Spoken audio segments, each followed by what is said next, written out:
Our first topic today will be that of Ohm's law. So Ohm's law is named after the German mathematician George Simon Ohm. And George Simon Ohm liked to conduct experiments. One of his experiments was that he took a piece of material, which I'm going to signify by this black box, call it material under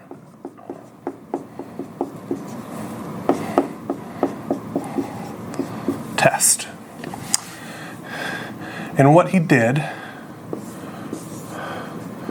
was he connected a source of voltage to this material under test, and the amount of voltage was variable, but let's just start with a value of Vs, a generic value. And what he did was he observed that there was a voltage drop over the material, as well as a current flowing through the material. And as he increased the voltage present over the material, the current increased proportionally. And he defined the proportionality constant for this relationship as the resistance, where the resistance of our material, R mat, is simply the ratio of the voltage drop over the material divided by the current flowing through the material. This is Ohm's law. R is equal to V over I, or in a form that's probably a little bit more familiar to you all from your Engineering 120 classes, V is equal to I times R.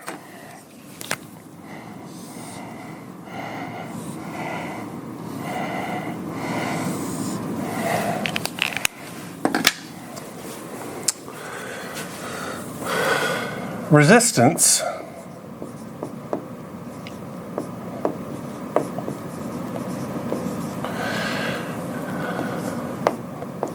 R has units of ohms, named after George Simon Ohm, where 1 ohm is equal to 1 volt per amp. Okay. Now, resistance is a quantity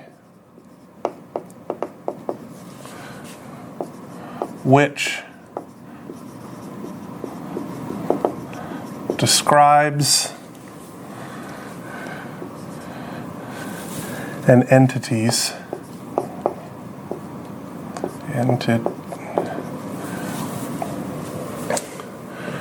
resistance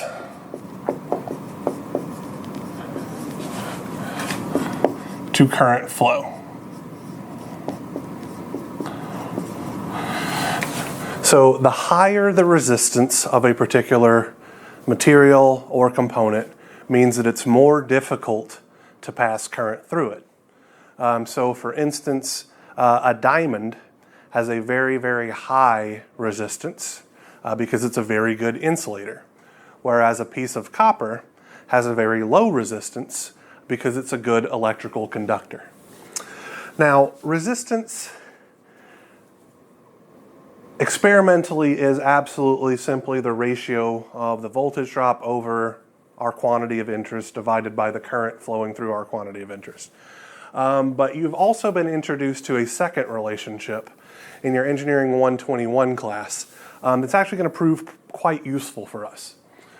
So resistance, another mathematical definition for it is that R is equal to rho E L over A. Rho E is what's known as the resistivity of a material, and it's a material constant.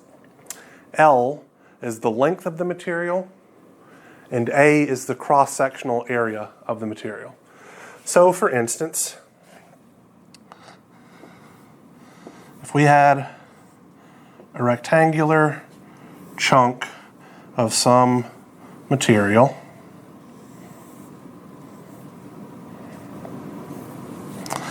if we were passing current into this face and having the current exit this face. Let's see, let's define this distance as L. This distance is H. And this distance as W.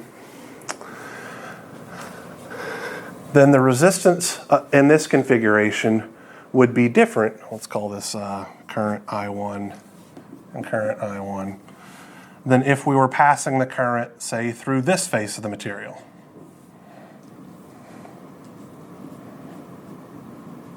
It's a different conduction path and a different geometric shape from the perspective of the current, so the resistance changes, okay?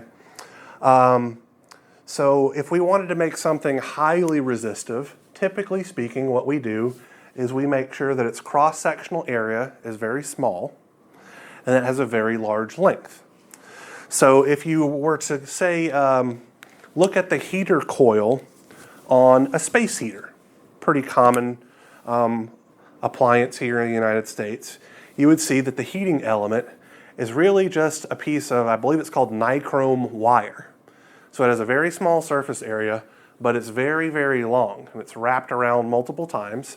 And the reason for that is because you get a very large resistance, and when current passes through it, what that resistance does is it transforms the electrical energy fed into the heater coil into heat, which is then blown off of the coil using a fan and is used to generate heat in the room. So a resistor, really its fundamental purpose is to limit current, and it does that by converting electrical energy into heat. Now, I want to look specifically at the resistance of a piece of wire. So let's say that we have a long wire.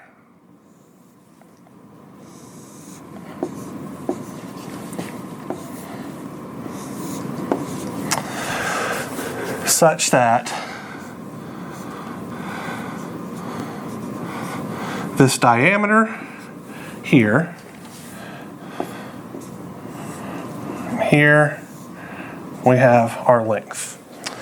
And let's say that it is copper wire, which has a resistivity of rho E is equal to 1.68 times 10 to the minus 8 ohm meters. That's the unit of resistivity.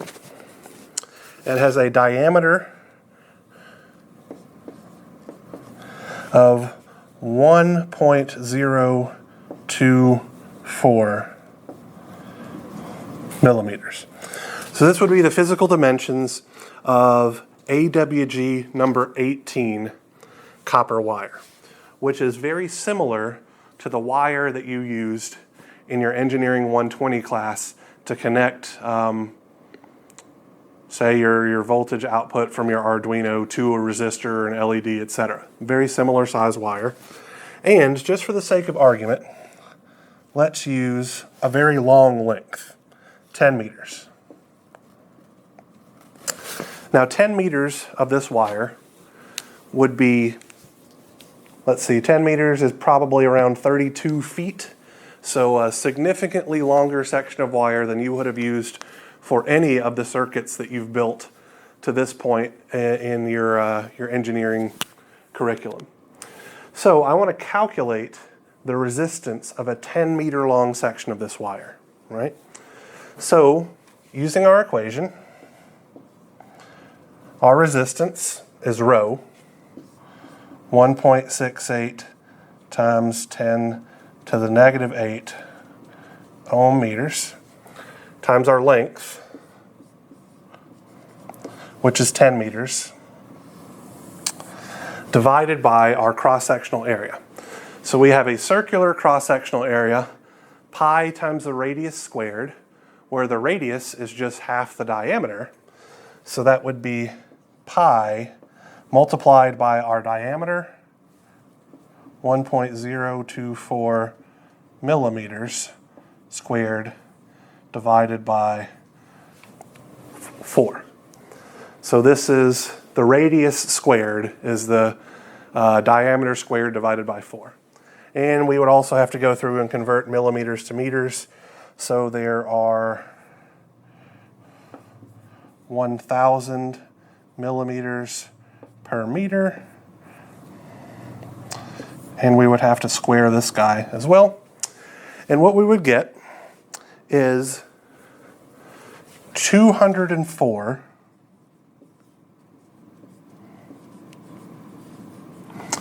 milliohms.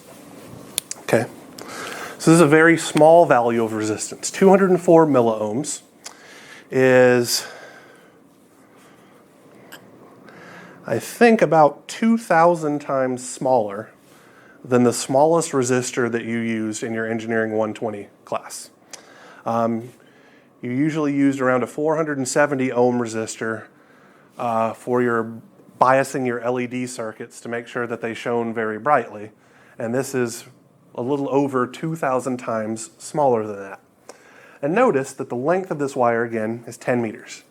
So what that means is that for a section of copper wire, like any circuit we're going to build in this class, the overall resistance of that wire is going to be extraordinarily small in comparison to the actual resistor values, right? If we only had a 1 meter section, then we'd have 20 milliohms, 1 meter being a little over 3 feet, which is still much longer than anything we'd use. A couple of inches of wire would probably be in the single-digit milliohm range, okay?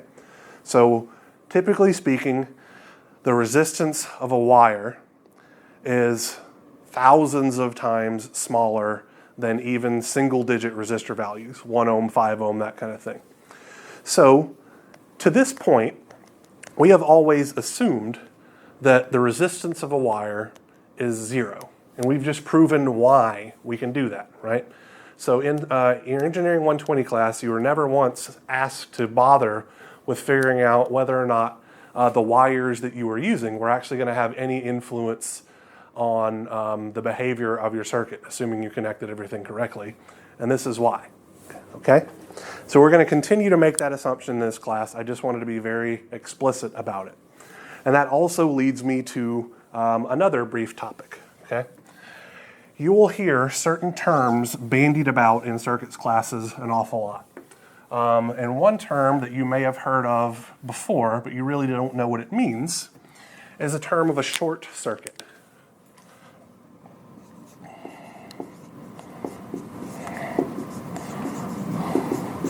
Okay? So a short circuit is really just another way for a wire. Like in an electronic device, when you short something out, that really means that you're putting a resistance of effectively 0 between those 2 points, and it's causing an excess of current to flow. So for our definition, a short circuit will literally be a section of wire whose inherent resistance we will assume to be 0. Using Ohm's law, this means that the voltage drop over our short circuit, by definition, must be 0 volts. And the current that flows through it is really whatever current needs to flow through it, okay? You may have also heard of a term called an open circuit. In an open circuit, which we will depict like this, it will literally be a break in a wire. It will have a resistance of infinity ohms. And then from using Ohm's law, the current that flows through an open circuit is then 0 amps. Okay. So if I say short circuit or open circuit, this is exactly what I mean. Short circuits are defined such that they have 0 resistance and no voltage drop can occur over them. And open circuits are defined such that they have an infinite resistance and no current will flow through them. These are idealized cases because in reality, a short circuit, which is a wire, will have some finite resistance, which means there may be some very, very small voltage drop over it. And in reality, an open circuit doesn't have an infinite resistance because it's possible to apply such a large voltage that you would ionize the air and cause current to flow through by effectively generating a plasma. Not something that you see a heck of a lot in lower level circuit classes, but it is technically how these fluorescent lights in this room I'm in work, generating a plasma by applying a very, very high voltage and ionizing the air. All right. So the next thing I want to talk about is the concept of conductance. And conductance comes about using this same relationship, right? We have discovered that there is a constant of proportionality between the voltage and the current. We can define conductance of a material as simply the ratio of current to voltage, where we would see that I is equal to V times G.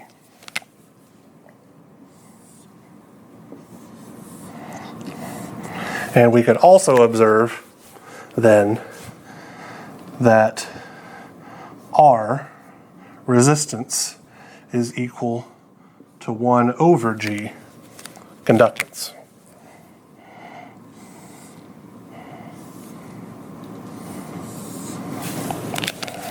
All right.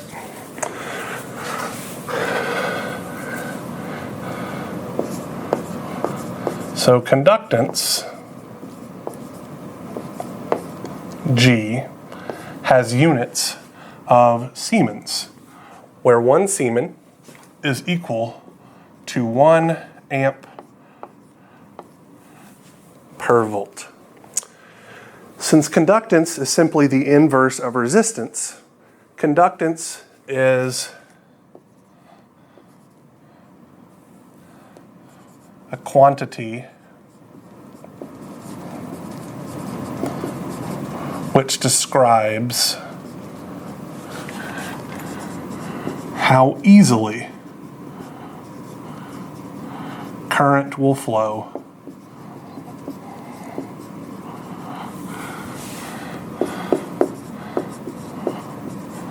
through a medium. Now, I have undergone an awful lot of electrical engineering education as well as physics education. And I can say, based on my experience, that the concept of conductance really doesn't come up a lot except in specialized fields. It's introduced here in Circuits 1 as the inverse of the resistance, and then it'll be used again for those of you that pursue a degree in electrical engineering once you get into transmission line analysis, where the conductance is representative of the dielectric losses between 2 transmission lines.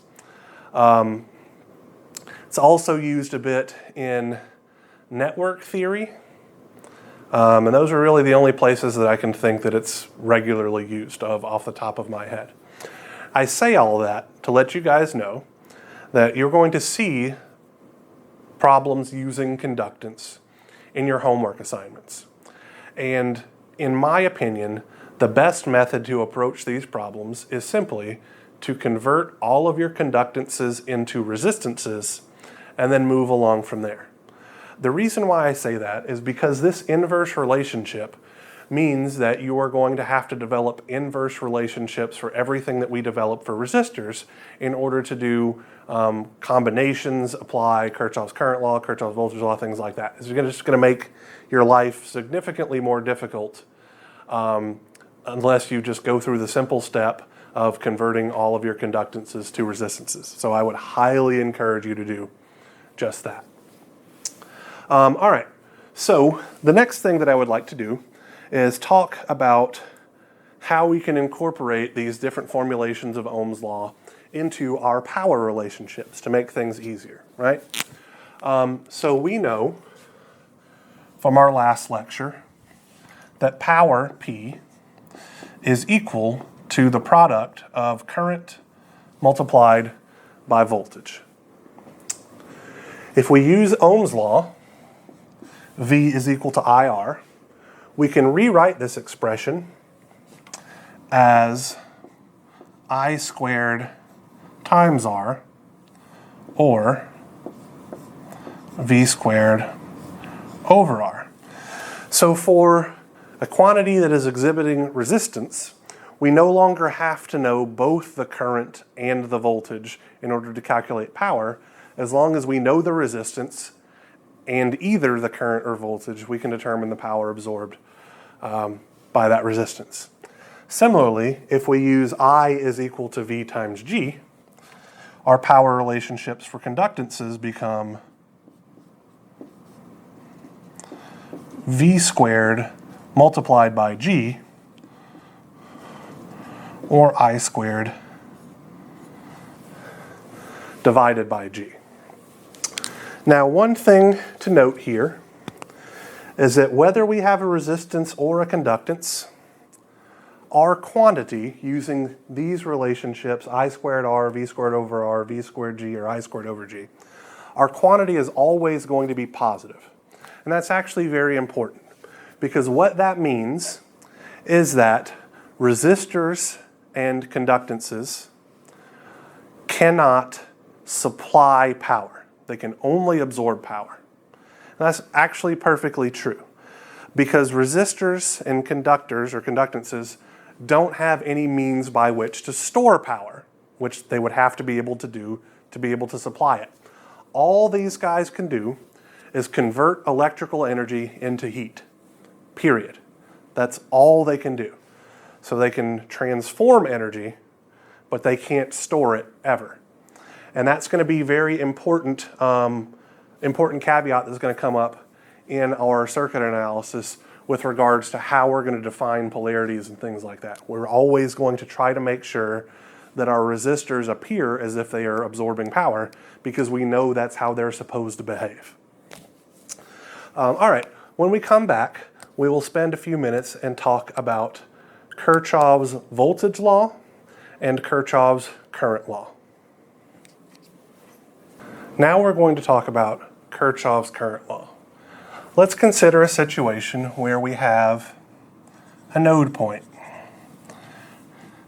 and there are multiple conducting paths, and I'm going to arbitrarily assign some current. So let's call this guy I1, and it's going to be flowing into the node. I2 is going to be flowing in. I3 will be flowing out. I4 will be flowing in, and I5 will be flowing out. There's actually 3 different formulations of Kirchhoff's current law, and they all really mean the exact same thing. It's just dependent on how you're looking at the system. So the first formulation of Kirchhoff's current law, which is the one that you all learned in Engineering 120, is that the sum of the currents entering a node must equal the sum of the currents exiting the node.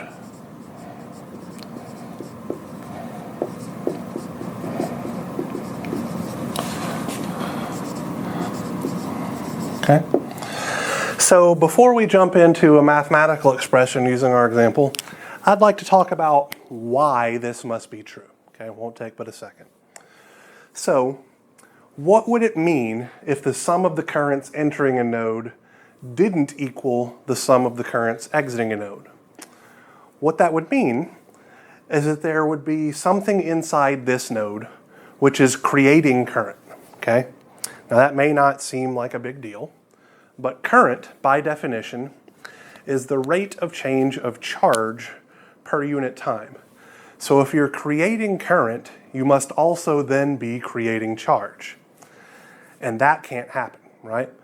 There is a fundamental law of our known universe, the law of conservation of charge, that says that charge can't be created or destroyed, right?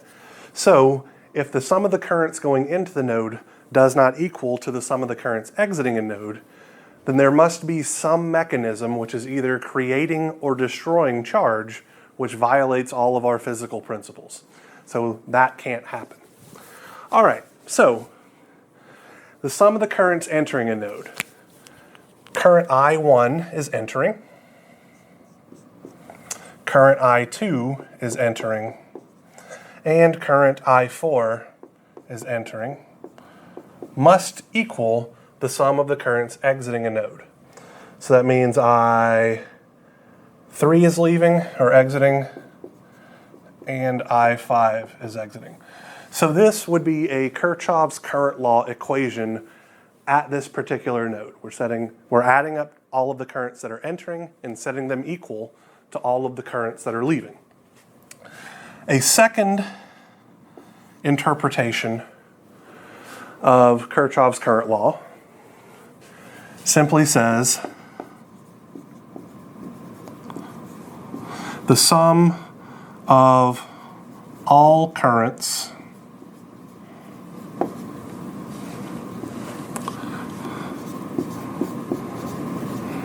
entering a node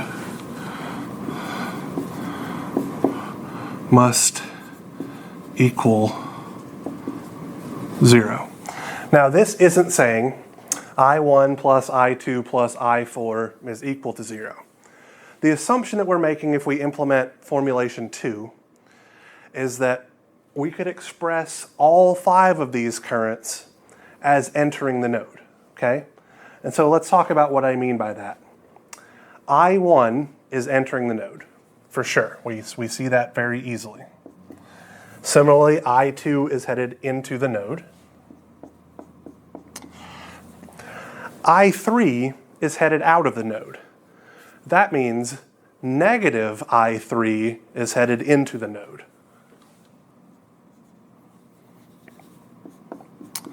I4 is headed in, and negative I5 is headed in. So this would be our mathematical expression applying formulation 2. Notice it's this exact same thing, but we've moved I3 and I5 to the left-hand side of the equal sign. So again, it's nothing different, it's just looking at it from a slightly different perspective. Our third formulation is just the exact opposite. The sum of all the currents exiting a node must equal to 0.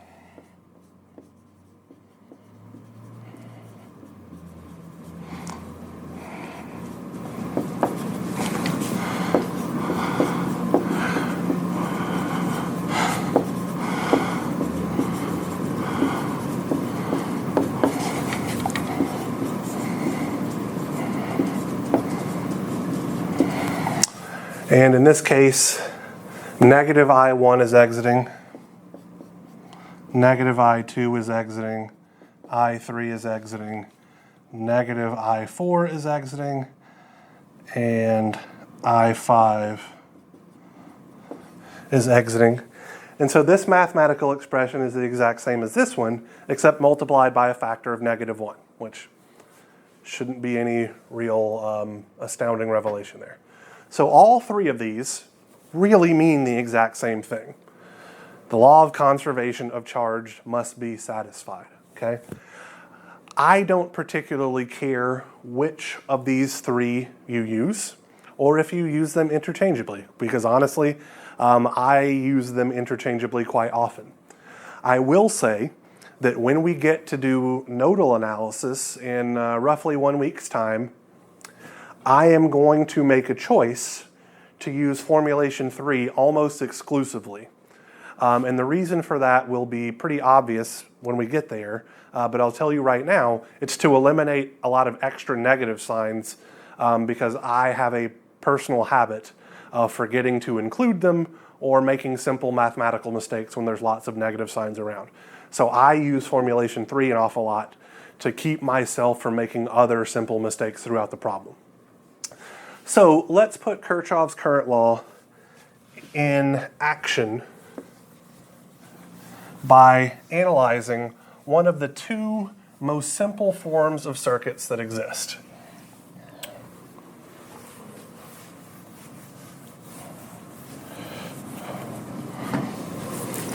We are going to look at what's called a single node pair circuit.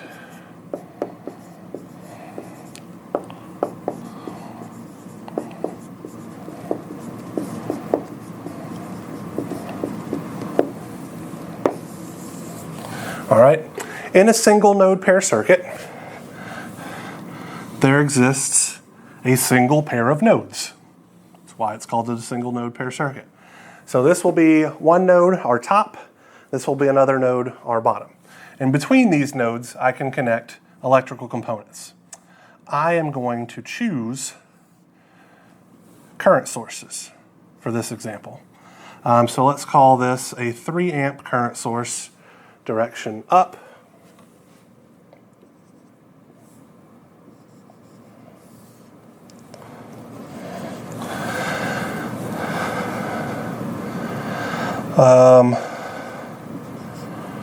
A 5 ohm resistor.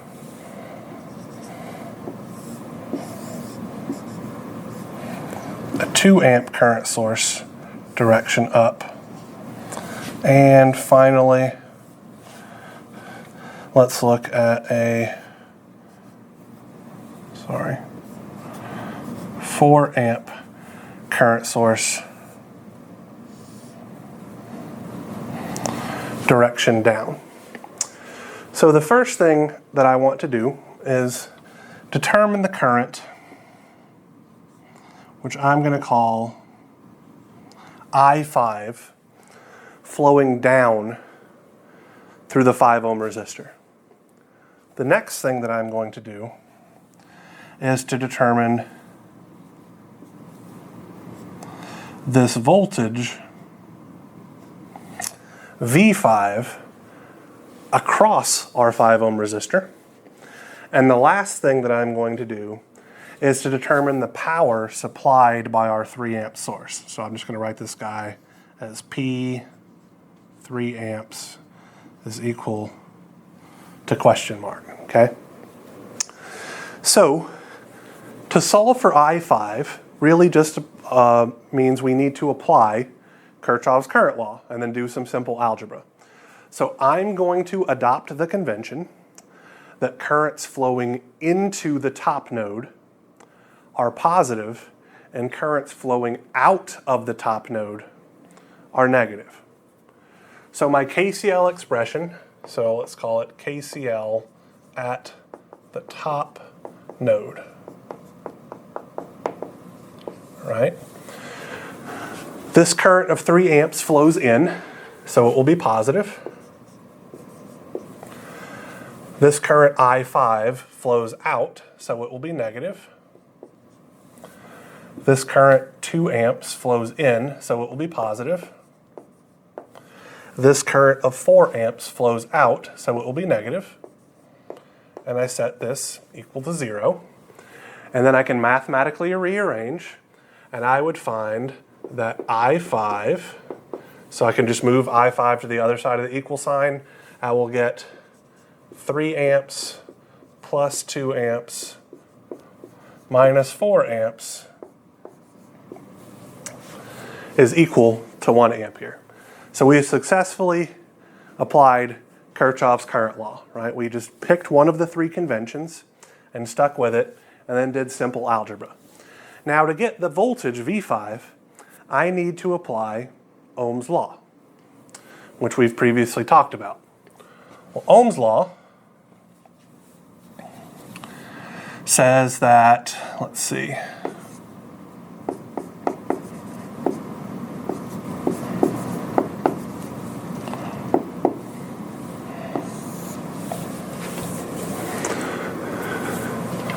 V5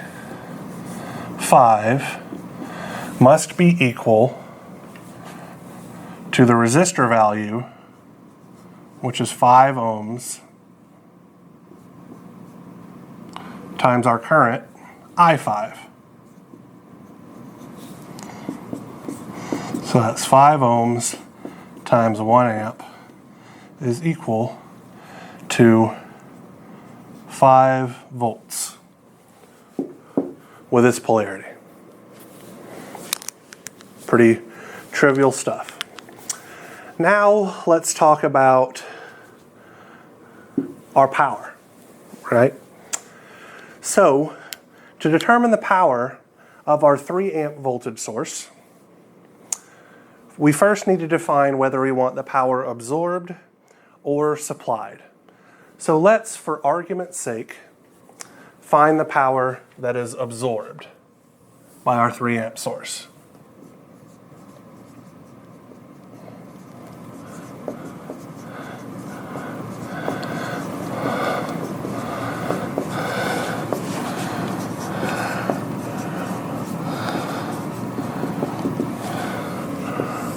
Okay, so P 3 amps is equal to what? So since we want the power absorbed, we are going to need to know the voltage drop across our 3 amp source, the current flowing through our 3 amp source, and we want to make sure that the current is flowing into the positive polarity terminal of the voltage, okay?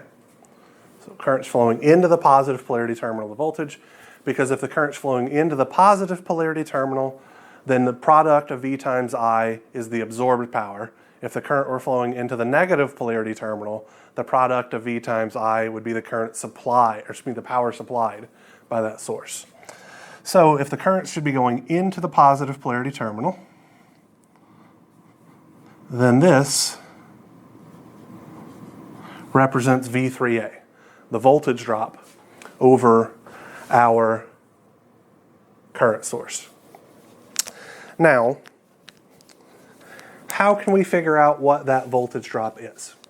Well, hopefully you all remember the definitions of voltage that we went over in the last lecture, right? The voltage is simply the difference in electric potential between 2 points in a circuit. So what I'm going to do is I'm going to circle my nodes.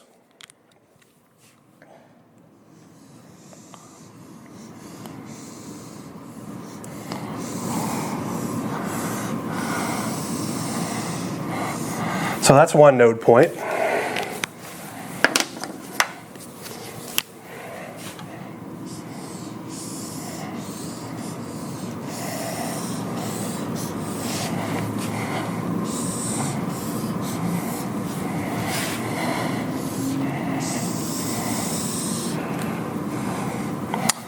And this is my second node point, okay?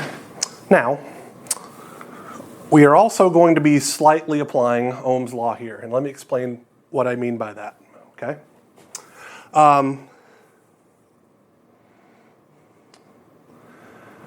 We know what the voltage drop over our 5 ohm resistor is. We figured that out using Kirchhoff's current law and Ohm's law. But we may be unsure of what the voltage drops elsewhere in the circuit are. So what I am saying is that there is a wire connecting this point of this node to this point of this node. And that wire has no resistance, which means there can't be a voltage drop from this point in the circuit to this point in the circuit, or the voltage drop is 0. So really, everywhere that I've circled in blue is at the same electric potential. And everywhere that I've circled in orange all has a shared electric potential as well. So if voltage is a difference in electric potentials, I know that there is a 5-volt difference in electric potential from the blue to the orange, which means there should be a negative 5-volt difference in electric potential from the orange to the blue. So V 3 amps should be negative 5 volts, which makes sense because it's of the opposite polarity of V5.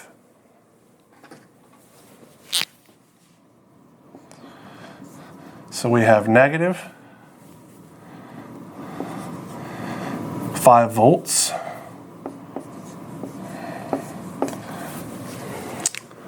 multiplied by positive 3 amps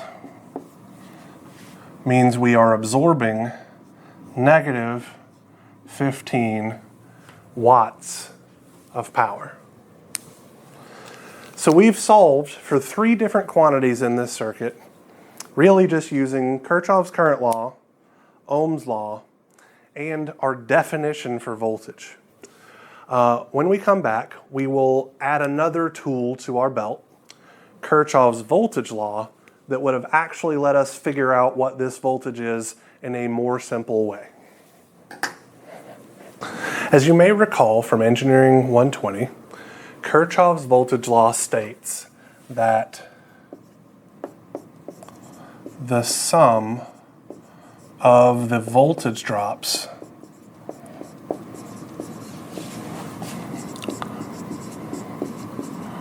around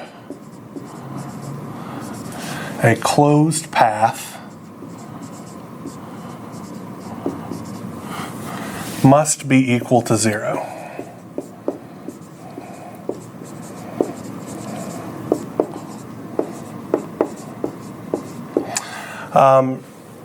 The easiest way to illustrate this is actually to work an example problem.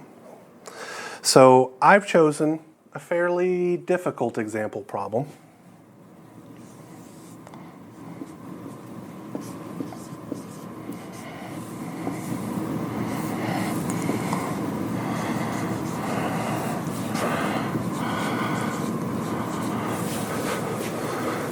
That we will work, that will reinforce this concept, and also let us glean some information about how Kirchhoff's voltage law may be applied, because there's typically a little bit of confusion on what's fair game and what is not. Let's see.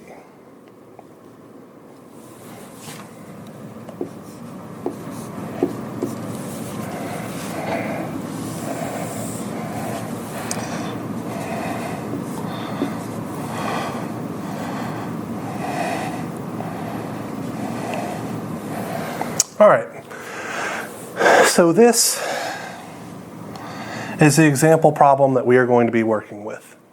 And it is a bit unruly. And let me explain why I say that. First, it has a dependent source, which this may be the first time that you've been introduced to this concept. And so I'm going to approach it very formulaically to try to help you understand what's going on in the easiest way possible. The second is that we are going to be trying to find what this voltage Vx is, the controlling voltage for our dependent source, as well as what this voltage Vy is. And this is something that gives a lot of students trouble understanding. And the reason why I say that is because they're misinterpreting the definition for Kirchhoff's voltage law. So the sum of the voltage drops around a closed path must be equal to 0. Some students think that means that each portion of the path has to be capable of carrying current. This is an open circuit, which we learned a little while ago is incapable of carrying current. But what's important is that Kirchhoff's voltage law is really us just adding up voltage drops. And since a voltage drop is simply a difference in electric potential between 2 points, there is no requirement whatsoever that current need flow through any portion of our circuit. So,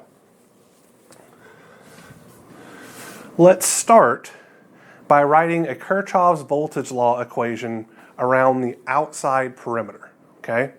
And how I like to do this is I start in the bottom left-hand corner of my path, and I follow it around, and I make sure that I end up at the same point, or at the very least, the same electric potential. In the case of circuits with a ground symbol. So if I start at the bottom left-hand corner, KVL around outer loop. I see the negative polarity terminal of my 120 volt source, so I'm going to have negative 120 volts. And now I see a resistor. And this resistor, we will make an assumption that current is flowing through the circuit because there's a source that's probably supplying energy to the circuit, energy and power.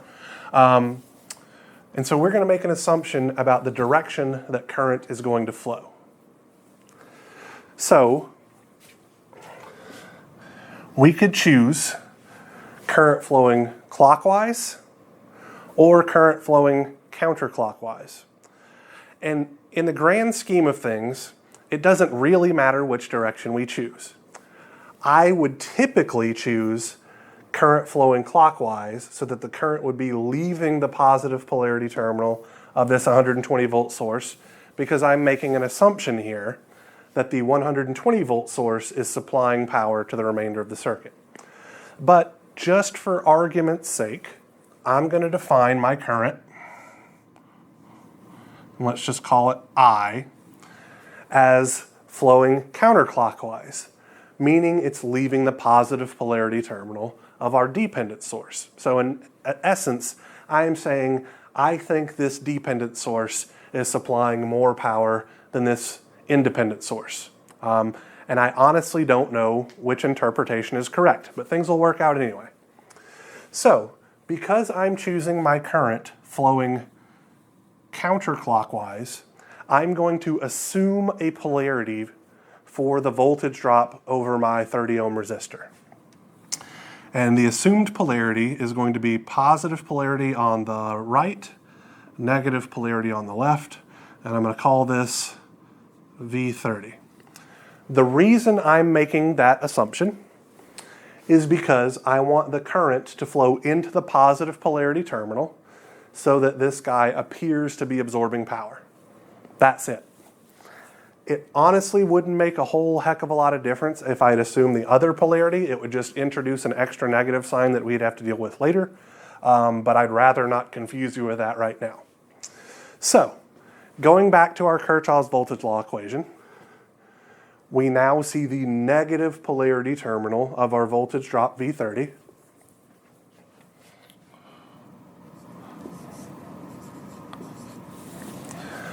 Then we see the positive polarity terminal of our voltage source 2Vx, so that's plus twice Vx. And finally we see our negative polarity terminal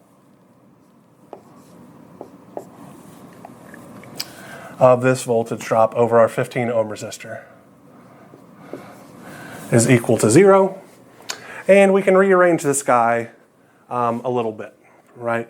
So for instance, I'm going to leave this negative 120 volts here. I'm going to leave this negative V30 here.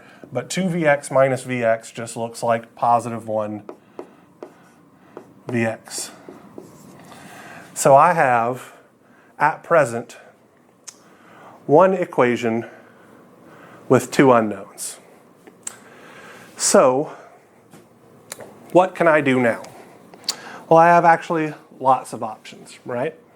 Because Kirchhoff's voltage law says that sum of the voltage drops around a closed path must be equal to 0, there are actually two other paths I could take in this circuit, right? I could go around this left-hand loop, or I could go around this right-hand loop. So let's just get practice by doing both.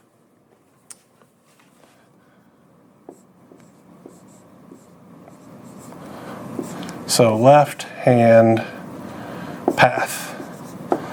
I don't want to call it a loop per se, because it actually doesn't contain a current carrying path through the middle there. So starting at the bottom left-hand corner, I see the negative polarity terminal, so minus 120 volts, minus V30 plus Vy is equal to 0. Nothing I can do to simplify that. KVL around my right-hand path.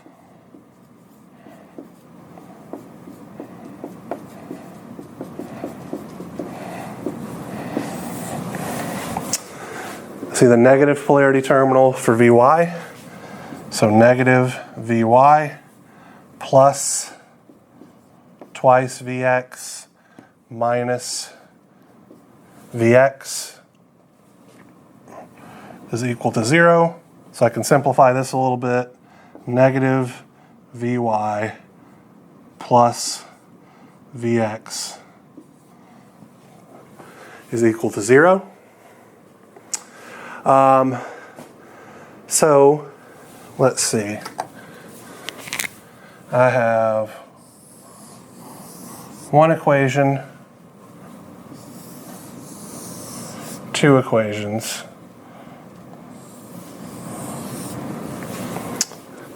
three equations.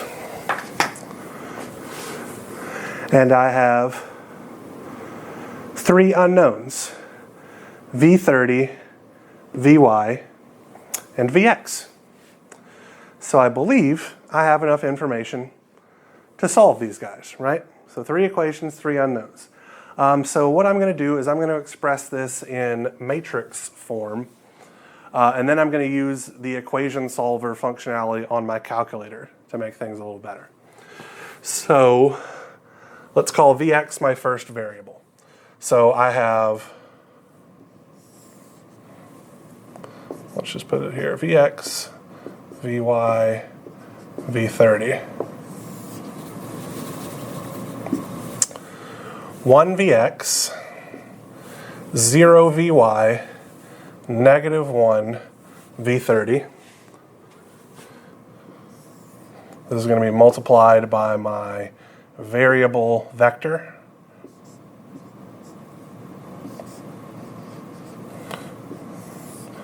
And it's going to equal to my answer vector. When I move this 120 to the other side of the equal sign, I get plus 120 volts. For this guy, I have 0 Vx, 1 Vy, negative 1 V30. Is going to equal to positive 120.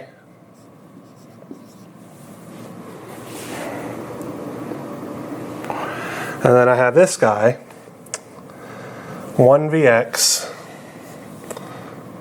negative 1 Vy, 0 V30 is equal to 0. So let's toss in this in my calculator and see what happens. So I'm using a 3x3 system solver. My coefficients are 1, 0, negative 1, positive 120 over there, 0, 1, negative 1, 120, 1, negative 1, 0, 0, solve. And so I get a solution, but my solution is a solution with expression. So it says that Vx is 120 plus V30. Vy is 120 plus V30. And V30 is equal to V30. So there's obviously something I'm missing here, okay? So I'm going to erase this matrix formulation. It did provide me with some insight, but honestly not a whole heck of a lot of insight. It showed me that Vx and Vy must be the same thing, which I could get by rearranging this expression, right? If I move Vy to the other side of this equal sign, Vx is equal to Vy, and there we go. So I would have two identical equations, which is why I couldn't solve this thing. So we're going to have to find some other relationship that's useful here, okay? And that relationship is going to be gained by using Ohm's law. So this is an example of what's called a single loop circuit, okay? And a single loop circuit simply means that all of the circuit elements are connected in series, which means there is a common current flowing through all of the elements. We could prove that easily using Kirchhoff's current law. Any current flowing into this node must then flow out of it. So I can write two more equations using Ohm's law.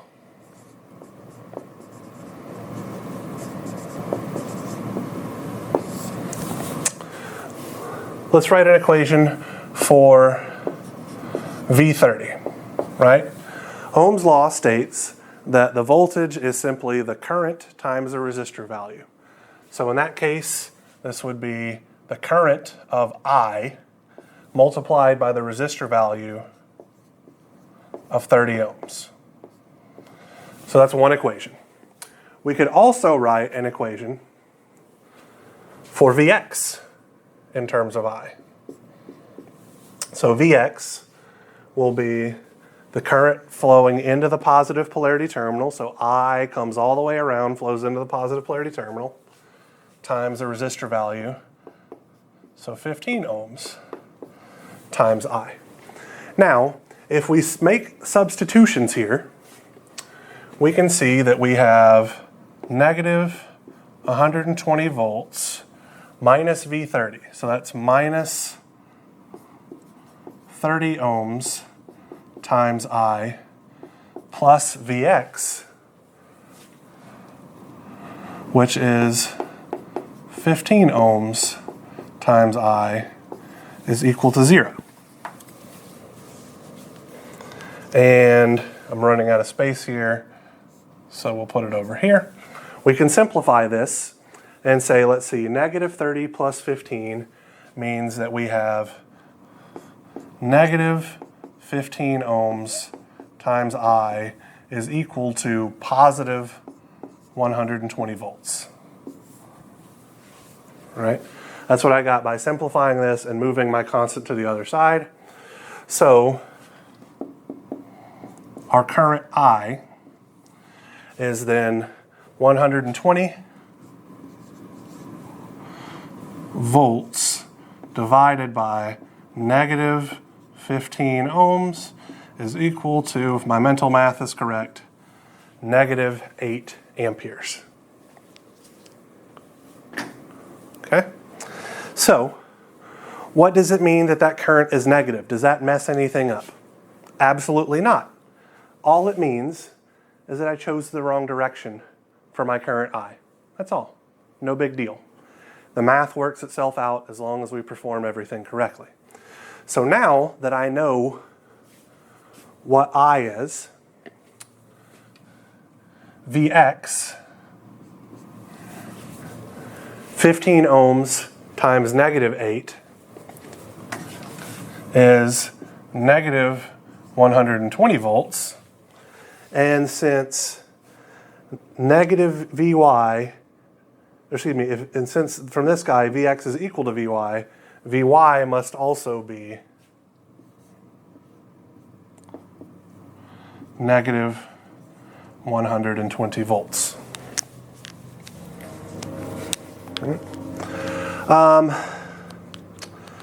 So let's see. What else can we do with this guy? We know I, we know Vx, we know Vy, and we know, or we can figure out what V30 is pretty easily. Should be negative 240 volts. So one way that we could go about checking whether or not our answer to this problem is correct is by applying intelligence theorem, where we would figure out what the powers are and then add everything together and make sure that it goes to 0. So let's write down our results thus far because they'll be of use. I is equal to negative 8 amps. Vx is equal to Vy is equal to negative 120 volts.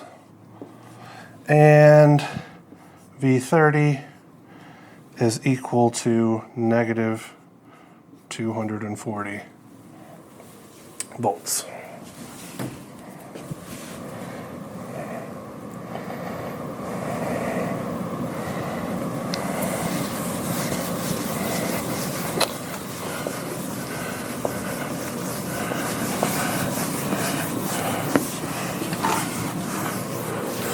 What we are going to do is we are going to calculate the power absorbed by all of these different components. So the power absorbed by my 120 volt source is the current that's flowing into the positive polarity terminal. And we can see from our pictorial description, I is flowing into the positive polarity terminal. So that's just going to be I, which is negative 8 amps, times 120 volts, is negative 960 watts, if my mental math is correct. The power absorbed by my 30 ohm resistor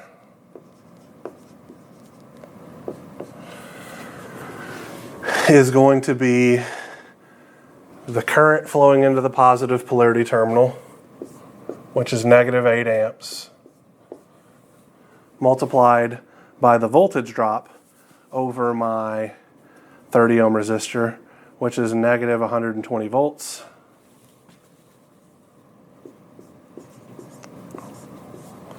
is positive 960 watts. The power absorbed by my dependent source is the current flowing into the positive polarity terminal, which is negative I.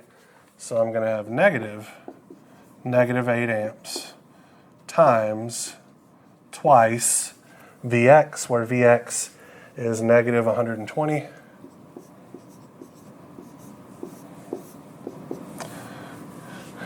Which is, let's see, so negative times negative times negative. Overall, I'm going to have a negative.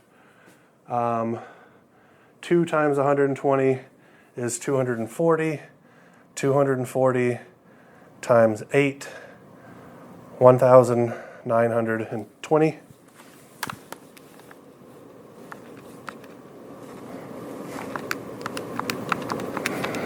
Yep. So negative 1,920 watts for my 15 ohm resistor. I may have made a mistake on this.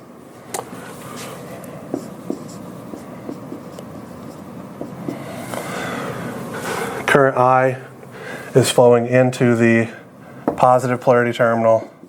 So negative 8 amps times the voltage, which is negative 240. Nope, I did not. It was positive 1,920 watts of power. And so it should be pretty easy to see that the sum of all these absorbed powers is equal to 0. So my analysis was correct. All right, I think that's enough for today, at least for this portion of the lecture. So if you guys have any questions about anything that we've covered, please feel free to ask during the in-class portion of the lecture, and we'll just work some more example problems and all that kind of good stuff. Thank you guys for watching.